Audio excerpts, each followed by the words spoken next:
안녕하세요. 오늘은 6월 14일 수요일입니다. 누가 하나님의 뜻을 대적하랴. 로마서 9장 19절부터 29절까지 말씀입니다. 혹 네가 내게 말하기를 그러면 하나님이 어찌하여 허물하시느냐 누가 그 뜻을 대적하느냐 하리니 이 사람아 네가 누구이기에 감히 하나님께 반문하느냐 지음을 받은 물건이 지은 자에게 어찌 나를 이같이 만들었느냐 말하겠느냐. 토기장이가 진흙 한 덩이로 하나는 귀히 쓸 그릇을 하나는 천히 쓸 그릇을 만들 권한이 없느냐. 만일 하나님이 그의 진노를 보이시고 그의 능력을 알게 하고자 하사 멸하기로 준비한 진노의 그릇을 오래 참으심으로 관용하시고 또한 영광 받기로 예비하신 바 긍휼의 그릇에 대하여 그 영광의 풍성함을 알게 하고자 하셨을지라도 무슨 말을 하리요. 이 그릇은 우리니 곧 유대인 중에서뿐 아니라 이방인 중에서도 부르신 자니라. 호세아에 그래도 이르기를 내가 내 백성 아닌 자를 내 백성이라 사랑하지 아니한 자를 사랑한 자라 부르리라. 너희는 내 백성이 아니라 한 그곳에서 그들이 살아계신 하나님의 아들이라 일컬음을 받으리라 함과 같으니라. 또 이사야가 이스라엘에 관하여 외치되 이스라엘 자손들의 수가 비록 바다의 모래 같을지라도 남은 자만 구원을 받으리니 주께서 땅 위에서 그 말씀을 이루고 속히 시행하시리라 하셨느니라. 또한 이사야가 미리 말한 바 만일 만군의 주께서 우리에게 씨를 남겨두지 아니하셨더라면 우리가 소돔과 같이 되고 고모라와 같았으리로다 함과 같으리라. 19절부터 21절까지 말씀에서 하나님은 어떤 분입니까? 인간이 하나님의 뜻을 거역할 수 없다면 그 인간을 책망한 권한도 하나님께 없는 것이 아닌가 하는 반론에 대해 바울은 만들어진 존재가 만든 분을 향해 왜 이렇게 만들었냐고 항의할 수 없다고 답합니다.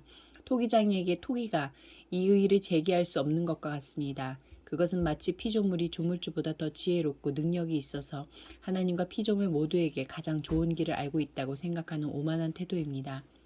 22절 말씀에서 하나님은 어떤 분입니까?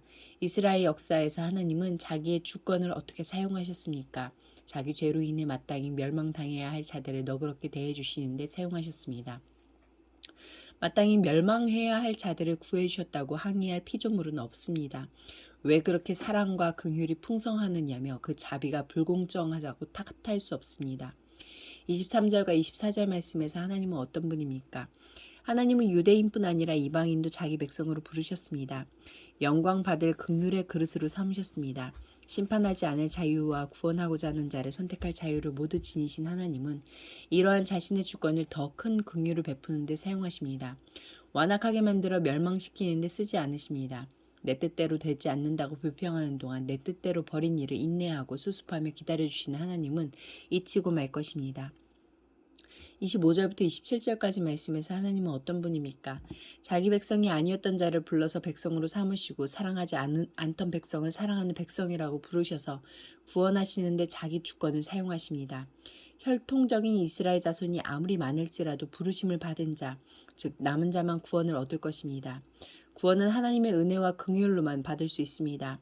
당연한 특권으로 여기는 자들은 심판의 날에야 스스로 자신을 속인 것을 깨달을 것입니다.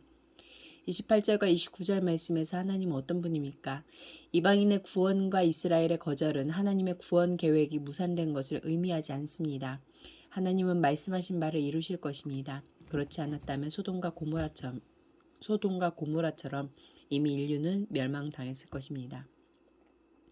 기도하시겠습니다. 공동체를 위해서는 긍휼의 그릇을 준비하신 당신의 주권을 신뢰하게 하소서. 열방을 위해서는 일본 정부가 추진 중인 대도시 인구 밀집과 그에 따른 부작용 해소 정책이 효과를 거두고 일본 선교가 이러한 추세를 잘 파악하여 효과적인 선교 방법을 마련할 수 있도록 함께 기도하시겠습니다.